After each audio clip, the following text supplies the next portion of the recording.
Bismillahirrahmanirrahim. Saat manusia sekarat. Pada saat maut tiba, setan sangat antusias menghadapi hal ini agar kesempatan tersebut tidak luput darinya.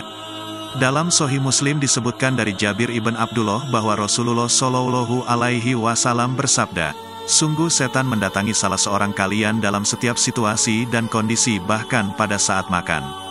Dan jika kunyahan makanan salah seorang kalian jatuh, hendaklah ia membersihkan bagian yang kotor lalu memakannya dan tidak membiarkannya dimakan setan. Jika ia telah selesai makan, hendaklah ia menjilat jari-jarinya, karena ia tidak tahu di makanan yang mana terdapat keberkahan."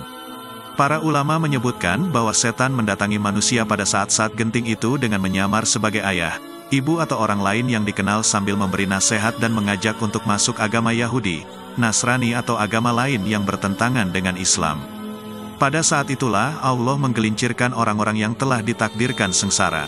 Inilah makna ayat, mereka berdoa, "Ya Tuhan kami, janganlah Engkau jadikan hati kami condong kepada kesesatan sesudah Engkau memberi petunjuk kepada kami, dan karuniakanlah kepada kami rahmat dari sisi-Mu, karena sesungguhnya Engkaulah Maha Pemberi karunia." Abdullah, putra Imam Ahmad ibn Hanbal, berkisah, "Aku menyaksikan wafatnya ayahku, dan di tanganku ada kain lap untuk mengusap jenggotnya yang lebat. Pada saat itu beliau pingsan kemudian sadar, lalu beliau berkata sambil menunjuk dengan tangannya, 'Tidak, enyahlah. Tidak, enyahlah.' Ia melakukan hal itu berulang-ulang. Lalu aku bertanya kepadanya, 'Hai ayahku, apa yang engkau lihat?' Ia menjawab, 'Setan berdiri di dekat terumpahku sambil menggigit ujung jari, dan berkata, Hai Ahmad, ikutilah bujuk rayuku.' Aku pun berkata, 'Tidak, enyahlah. Tidak, enyahlah, sampai aku mati pun.'" Al-Qurtubi berkata, "Aku mendengar guru kami, Imam Abu Al-Abbas Ahmad ibn Umar Al-Qurtubi, berkata, aku menyaksikan ketika saudaraku, Syekh Abu Ja'far Ahmad ibn Muhammad Al-Qurtubi sedang sekarat di Cordova. Dikatakan kepadanya, ucapkanlah la ilaha illallah. Namun, jawaban yang keluar dari mulutnya, tidak, tidak. Saat ia siuman, kami menceritakan hal itu kepadanya. Ia pun bercerita, datang dua setan di sebelah kanan dan kiriku. Salah satunya berkata, matilah dalam keadaan beragama Yahudi, karena Yahudi adalah agama terbaik. Yang satunya berkata, matilah dalam keadaan Nasrani, karena Nasrani adalah agama terbaik.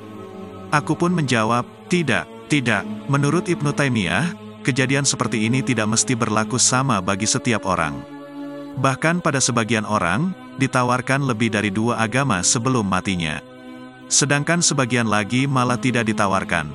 Ini semua termasuk fitnah kehidupan dan fitnah kematian yang kita anjurkan untuk menyebutkan bahwa setan sering menggoda manusia pada saat sekarat, karena saat itu adalah waktu hajat. Beliau berdalil dengan hadis, amal itu tergantung penghujungnya. Nabi Shallallahu Alaihi Wasallam bersabda, seorang hamba beramal dengan amalan ahli surga, namun ketika jarak antara dia dan surga tinggal sehasta, takdir mendahuluinya, sehingga ia beramal dengan amalan ahli neraka, maka masuk nerakalah ia. Seorang hamba beramal dengan amalan ahli neraka, namun ketika jarak antara dirinya dengan neraka tinggal sehasta, takdir mendahuluinya, sehingga ia beramal dengan amalan ahli surga, maka masuk surgalah ia.